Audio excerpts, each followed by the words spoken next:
నా ఛానల్ అసలు ఎందుకు చూడాలి అనే క్వశ్చన్ కనుక మీకు వస్తే నేను సింపుల్ ఆన్సర్ అండి.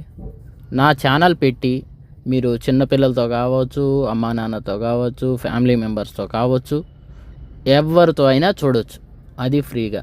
అంటే ఎక్కడ ఏ లాంగ్వేజ్ వస్తుందో, ఎక్కడ ఎవరిని కించపరుస్తారో, ఎక్కడ బ్యాడ్ వర్డ్స్ వాడుతుంటారో అని ఇలాంటి కాన్సెప్టు, ఇలాంటి ఆలోచనలు ఏమి లేకుండా చాలా ఫ్రీగా పిల్లలు నేర్చుకోవాల్సిన భాష ఉంటుంది, పిల్లలు తెలుసుకోవాల్సిన విషయాలే ఉంటాయి. పిల్లలు ఇంకా పెద్దోళ్ళకి కానీ హైదరాబాద్ గురించి అయితే మాత్రం A to Z ఎక్స్ప్లెనేషన్ ఉంటుంది. సో ఇప్పుడు ఛానల్ అనేది ఇప్పుడు మళ్ళీ రీసెంట్గా స్టార్ట్ చేశాను. సో మీవి ఏమైనా సలహాలు సూచనలు ఉంటే కూడా కామెంట్ చేయండి, నాకు క్లారిటీ వస్తుంది. సో ఇంప్రూవ్ చేసుకోవడానికి ట్రై చేస్తాను. ఇంకొక విషయం ఏంటంటే, ఇప్పుడు మీరు ఉంటారు, అసలు నా కాన్సెప్ట్ అయితే ఇదే ఉందన్నమాట.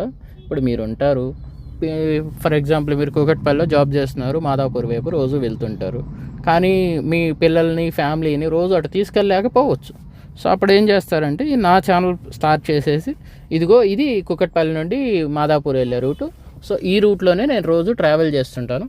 ఎప్పుడైనా టైం ఉన్నప్పుడు నెలకో 2 నెలలకో నేను ఎప్పుడైనా తీసుకెళ్తాను. అప్పుడు మళ్ళీ మీకు అని మీరు ఈ వేలో అంటే మీరు ఎలా అంటే ఫిజికల్గా కాకున్నా కానీ అది వర్చువల్గా అయినా మీరు వాళ్ళకి చూపించవచ్చు.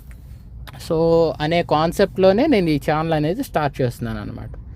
సో నాదైతే ఎప్పటికీ ఒకటే మాట అండి, నేను ఇదిగో ఈ ఛానల్ రన్ చేస్తున్నాను, నాకు ఇంత లాస్ ఉంది, లేకుంటే నేను ఇదిగో ఈ రకంగా వేరే వాళ్ళకి ఇస్తున్నాను, నాకు పేమెంట్లు చేయండి అనే మాట అయితే నా ఛానల్, ముఖ్యంగా ఈ ఛానల్ నుండి అలాంటి మాట ఇప్పటికి కాదు, ఎంతమంది సబ్స్క్రైబర్స్ అయినా, ఎంత వ్యూవర్షిప్ ఉన్నా ఈ మాట మాత్రం రాకుండా చూసుకోవాల్సిన బాధ్యత నా మీద ఉందని నేను నమ్ముతున్నాను.